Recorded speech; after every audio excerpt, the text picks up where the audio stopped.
చిన్న కథ ఉంది. చివరిగా ఒక చిన్న కథ ఉంది. ఆ కథ చెప్పి ముగిస్తాను. ఏమిటి అనంటే, ఒక ఊళ్ళో ఒక పెద్ద ధనవంతుడు ఉండేవాడు. వాడి దగ్గర చాలా ఐశ్వర్యం ఉంది, చాలా ధనం ఉంది. ఎంత ఖర్చు పెట్టినా కూడా తరగదు, అంత ధనం ఉంది. కానీ వాడి దగ్గర ఉన్నటువంటి ఒక పెద్ద దుర్గుణం ఏమిటి అనంటే, వాడు పెద్ద పిసినారి. ఎవ్వడికి కూడా ఒక్క పైసా కూడా ఇవ్వడానికి వాడికి మనస్సు రాదు. ఒకవేళ ఎవరికైనా తప్పనిసరి పరిస్థితుల్లో ఇవ్వాల్సి వస్తే చాలా తిట్టుకొని మనస్సులో ఆ వచ్చిన వాడిని కూడా బోళ్ళంతా అవమానించి ఇచ్చేది 10 రూపాయలు. కానీ దానికి కూడా వీడి సామర్థ్యానికి తగినట్టు ఎంతో ఇవ్వచ్చు. కానీ 10 రూపాయలు మాత్రమే ఇస్తూ, ఆ ఇవ్వడం కూడా ఏదో మాట్లాడకుండా ఇచ్చేస్తే సరిపోయేది. అలా ఇవ్వకుండా వాడిని విపరీతంగా అవమానించి, వీడేదో బిచ్చగాడు అనే భావనతో చూసి చాలా అవమానిస్తూ ఇచ్చేవాడు. ఇలా చేస్తూ ఉండేవాడు. సరే, అయినా కూడా జనాలు ఏం చేసేవాళ్ళు అంటే, సరే ఏదో వాళ్ళకేదో జనాలు మంచి మంచి పనులు చేస్తూ ఉండేవాళ్ళు. అలా చేయడానికి సహాయం కోసం సరే వాడు తిట్టినా ఏం చేసినా ఏదో ఇస్తాడు కదా, కనీసం అదొచ్చినా చాలు, దాంతో ఏదో ఒక పని చేయొచ్చు కదా అని చెప్పి జనాలు తప్పనిసరి వాడి దగ్గరికి వెళ్తూ ఉండేవాళ్ళు. దాని ప్రకారంగా వెళ్ళాలి. సరే, ఈయన ఏం చేశాడు అంటే, భిక్ష కోసం అటు ఇటు వెతుకుతుంటే ఎదురుకుండా ఇల్లు కనబడింది. వీడిల్లు, ఎవడైతే ఈ ధనవంతుడు ఉన్నాడో వీడిల్లు కనబడింది. ఆ ఇంట్లోకి వెళ్ళాడు. అంటే ఈయన వీడింటికే వెళ్ళాలి అని అనుకొని వెళ్ళరా, ఏదో ఎదురుకుండా ఆ సమయానికి ఎక్కడికి వెళ్ళాలి అని ఆలోచించా. అసలు దాని వరకు ఆ అనుష్ఠానం పూర్తయ్యేంత వరకు అసలు భిక్ష గురించి ఆయన ఆలోచించలేదు. అయ్యాక ఆలోచించాడు. ఎదురుకుండా ఇల్లు కనబడింది, దీంట్లోకి వెళ్ళాడు. వెళ్ళి అడిగాడు. అంటే ఈయన ఇంకా లోపలికి వెళ్ళాడు. ఆ ఇంట్లోకి వెళ్ళాడు. వీడు బయట నుంచొని ఉన్నాడు. వాడు ఆ ధనవంతుడు. ఈయన ఇట్లా బయట నుంచి ఇలా వస్తూ ఉన్నాడు. ఈ సన్యాసిని చూడంగానే మళ్ళీ వాడు మనసులో ఆలోచించడం మొదలెట్టాడు. ఉన్నవాళ్ళు సరిపోవాలన్నట్టు ఈయనెవడో కొత్తవాడు వచ్చాడు. ఈయనెవడు అసలు ఇచ్చి రోజు వీళ్ళకి వేరే పని లేదు, రోజు నా ఇంటి మీద పడి వీళ్ళంతా దోచుకు తింటున్నారు, వీళ్ళు రోజు ఇదే అయిపోయింది నాకు జీవితం మొత్తం అని చెప్పి మనసులో విపరీతంగా తిట్టుకోవడం మొదలెట్టాడు. ఆయన వచ్చాడు. ఆయనకు వీడి గురించి తెలియదు. ఆయన దగ్గర వరకు వచ్చాడు. వచ్చిన తర్వాత ఆయన వీడి ఆస్తులు అడగడానికి ఏం రాలేదు, ఒక్క పూట భిక్షనివ్వు అని అడగడానికి వచ్చాడు. అయితే ఈయన అడిగే లోపే వాడేం చేశాడు అనంటే, తిట్టేశాడు ఆయన్ని. మీకు వేరే పని లేదా, ఎవరు మీరు, ఎందుకు వచ్చారు అసలు ఇక్కడికి, ఇక్కడ మీకేం ఇవ్వని అవతలికి పోండి అనేసాడు వీడు. ఆయన ఇంకా ఏం అడగలేదు. అడగకముందే వీడే తిట్టేసి పో అవతలికి అని అనేసాడు. అప్పుడు ఆయనకు అర్థం కాలేదు, అదేమిటి నేను ఇంకా అసలు ఏమీ అడగకుండానే ఇలా అంటాడు ఏమిటి, ఎందుకు వీడి ఇంత కోపంగా ఉన్నాడు, అసలు నాకు వీడికి అసలు సంబంధమే లేదు, ఎందుకు ఇలా నా మీద కోపగించుకుంటున్నాడు వీడు అని ఒక నిమిషం అర్థం కాలేదు ఈయనకి. కానీ ఒకసారి ఆలోచించిన వెంటనే ఆయనకు మొత్తం అర్థమైపోయింది. ఆయన పెద్ద జ్ఞాని కాబట్టి ఒక్క క్షణం ఆలోచించిన వెంటనే వీడి జాతకం అంతా తెలిసిపోయింది ఆయనకి. వీడి దగ్గర బోలెడంత ఐశ్వర్యం ఉన్నా కూడా ఇవ్వడానికి మనస్సు లేదు, వీడు పెద్ద పిసినారి అనేటటువంటి విషయం ఆయన గ్రహించేశాడు. ఆ ఒక్క క్షణంలో గ్రహించాడు. గ్రహించి ఏం చేశాడు అనంటే, ఇదే మహాత్ముల యొక్క గుణం ఏమిటి అనంటే, ఒక మనిషిలో తప్పుంది అని గ్రహించినప్పుడు వెంటనే వాళ్ళు ఏం చేస్తారు అంటే దాన్ని వదలరు. ఎలాగైనా సరే వీడిని సరిచెయ్యాలి అని ఆలోచిస్తారు. ఇది గొప్పవాళ్ళకు ఉండేటటువంటి స్వభావం. వీడు తప్పుడు మార్గంలో వెళ్తున్నాడంటే సరే పోతే పోని, ఆ మార్గంలో పోయి కింద పడ్డాక వాడే తెలుసుకుంటాడులే అని వదలరు.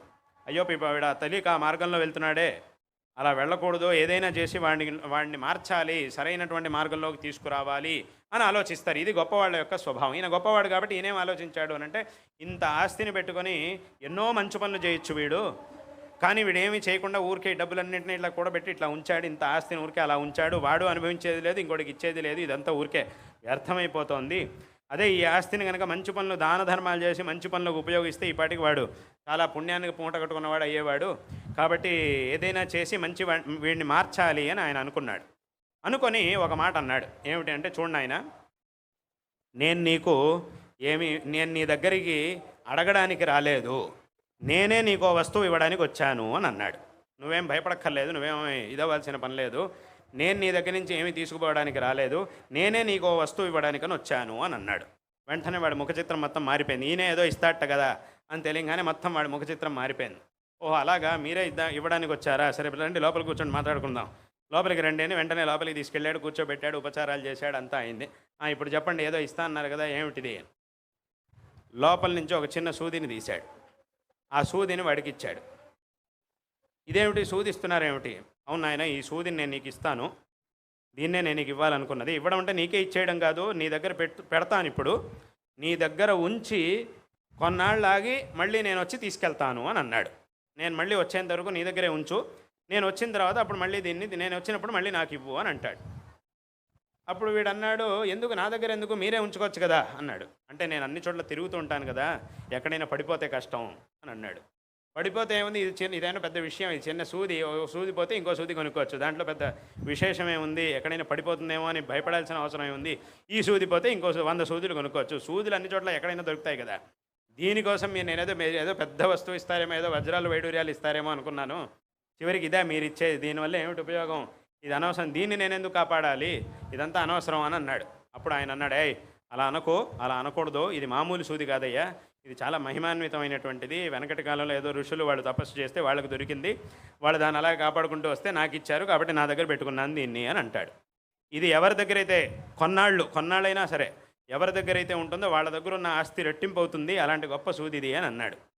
ఓ అలాగా, సరే అయితే ఇవ్వండి అని చెప్పి తీసుకుని పెట్టుకున్నాడు. అయితే మళ్ళీ వాడు ఒక ప్రశ్న అడిగాడు, ఏమిటి అని అంటే, సరే మళ్ళీ మీరు ఎప్పుడొచ్చి తీసుకెళ్తారు దీన్ని అని అన్నాడు. ఆయన అన్నాడు, అలా చెప్పడం కష్టం, ఇన్నాళ్ళు ఫలానా రోజు వచ్చి తీసుకెళ్తానని చెప్పడం కష్టం, కొన్నాళ్ళు అయ్యాక వస్తానులే అని అన్నాడు. అప్పుడు వీడన్నాడు, నాకు బోల్డ్ పనులుంటాయి, మీరు అలా చెప్తే కుదరదు, ఏ రోజు వస్తారో ఖచ్చితంగా నాకు చెప్పండి, మీరు ఏ రోజు వస్తారో చెప్తే ఆ రోజు మిగతా పనులన్నింటినీ పక్కన పెట్టి నేను దీన్ని తయారు చేసి పెడతాను, మళ్ళీ మీకు ఇవ్వడానికి ఆ రోజు నేను సిద్ధం చేసి పెడతాను. ఏదో నేను బోల్డని పనుల్లో ఉన్నప్పుడు అప్పుడు మీరు వచ్చి దీన్ని ఇవ్వు అని అంటే అలా ఇవ్వడం నా వల్ల కాదు, ఇప్పుడే చెప్పండి ఎప్పుడు వస్తారు అని అడిగాడు. అప్పుడు ఆయన అన్నాడు, కాస్త ఆలోచించి ఒక మాట అన్నాడు, ఏమిటి అని అంటే, వచ్చే జన్మలో వస్తాను అని అన్నాడు. నీకు వచ్చే జన్మ వస్తుంది, నాకు వచ్చే జన్మ వస్తుంది కదా, అప్పుడు వచ్చి పట్టుకెళ్తాను అని అన్నాడు. అది వీడికి అర్థం కాలే. ఏమంటున్నారండి మీరు, వచ్చే జన్మలో పట్టుకెళ్ళడం ఏమిటి, అది కుదరదు కదా అని అన్నాడు. అబ్బే ఎందుకు కుదరదు, ఈ జన్మలో ఈ సూదిని నీ దగ్గర పెట్టుకొని తీసుకెళ్ళి వచ్చే జన్మలో నాకు ఇస్తే సరి అని అన్నాడు. అదెలా కుదురుతుంది, ఏముంది, ఈ సూదిని నీతోనే పెట్టుకో, నువ్వు పోయేటప్పుడు దాన్ని తీసుకెళ్ళు, వచ్చే జన్మలో నీ దగ్గర పెట్టుకొని మళ్ళీ నాకు ఇవ్వు అని అన్నాడు. అప్పుడు అన్నాడు, అయ్యా స్వామివారు అలా కుదరదు కదండి, ఈ సూదిని తీసుకెళ్ళడం అలా కుదరదు కదా. ఎందుకు కుదరదు అయ్యా, అది దీనికి విరుద్ధం అండి, ప్రకృతికి విరుద్ధం అండి, అలా తీసుకెళ్ళలేమండి అని అన్నాడు. అప్పుడు ఆయన ఒక మాట అన్నాడు, ఏమిటి అంటే, ఇంత చిన్న సూదినే ఈ జన్మ నుంచి నువ్వు ఇంకో జన్మకి తీసుకెళ్ళలేకపోతున్నావు, మరి ఇంత ఆస్తులు వీటన్నిటిని కూడబెట్టి వీటిని ఇలా దాచి ఎవ్వరికి ఇవ్వకుండా ఏం చేస్తావు? ఒక చిన్న సూదినే నీతో పాటు నువ్వు తీసుకెళ్ళలేకపోతున్నావు కదా, మరి ఇంత ఆస్తులు పాస్తులు వీటన్నిటిని ఎవ్వరికి ఇవ్వకుండా నువ్వు అనుభవించొద్దు అని ఎవరో అనట్లే, నువ్వు హాయిగా అనుభవించు, ఏమి నువ్వు సంపాదించుకుందని నువ్వు అనుభవించు, అథవా నీ తాతలు ముత్తాతలు నీకు ఇచ్చిందని నువ్వు హాయిగా అనుభవించు, కానీ ఒక్క మంచి పని కూడా దీన్ని ఉపయోగించకుండా ఇలా పెడుతూ ఉంటే ఏమవుతుంది, దానివల్ల నీకేమో ఉపయోగం అవుతుంది. కాబట్టి ఇప్పటికైనా మారి కాస్త మంచి పనులకు ఉపయోగించు, కాస్త దాన ధర్మాలు చేయి, మంచి పని చెయ్యి. చిన్న సూదిని తీసుకెళ్ళలేని వాడివి ఇంత ఆస్తులను ఎలా తీసుకెళ్తావు? కాబట్టి వీటన్నిటిని కూడా నువ్వు ఎంత ఆస్తిపరుడు అయినా వీటన్నిటిని వదిలిపెట్టాల్సిందే.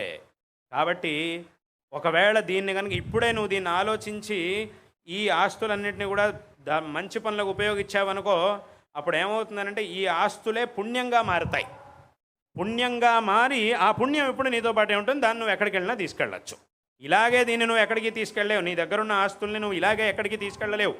కానీ దీన్ని కనుక మంచి పనులకు ఉపయోగించావనుకో, ఆ ఉపయోగింపబడినటువంటి ఈ సంపత్తు ఏదైతే ఉందో అది పుణ్యంగా మారుతుంది. ఆ పుణ్యం అనేది ఎప్పుడూ కూడా మనతో పాటు ఉంటుంది, మనం ఎక్కడికి వెళ్ళినా కూడా అది మనతో పాటు వస్తుంది. అందుకే శాస్త్రంలో చెప్పారు, రక్షంతి పుణ్యాని పురాకృతాని అని అన్నారు. మనం వెనక చేసినటువంటి పుణ్యాలే మనల్ని ఎప్పుడూ కూడా కాపాడుతూ ఉంటాయి. అవి లేవు అని అంటే మనం కష్టాలను అనుభవించాల్సి వస్తుంది. కాబట్టి ఇప్పటికైనా మారి కాస్త పుణ్యకార్యాలకి దీన్ని వినియోగించు అని ఆయన చెప్పారు.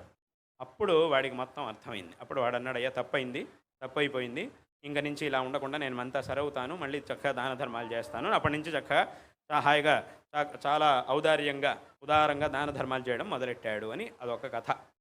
కాబట్టి అంటే దీన్ని ఎందుకు చెప్పొచ్చాను అని అంటే, ఈ పుణ్యం అనేది అంత అవసరం మనిషికి. పుణ్య సంపాదన చేయడానికే ఈ మనుష్య జన్మ అనేది ఉంది. కాబట్టి ఇలా మనం పుణ్యాన్ని సంపాదించేటటువంటి మంచి పనులను మనకి ఎంత వీలైతే అంత ఎప్పుడైతే మనం చేస్తామో అప్పుడు ఈ జీవితం అనేది సార్థకం అవుతుంది, ఈ మనుష్య జన్మ అనేది మనకి సార్థకం అవుతుంది.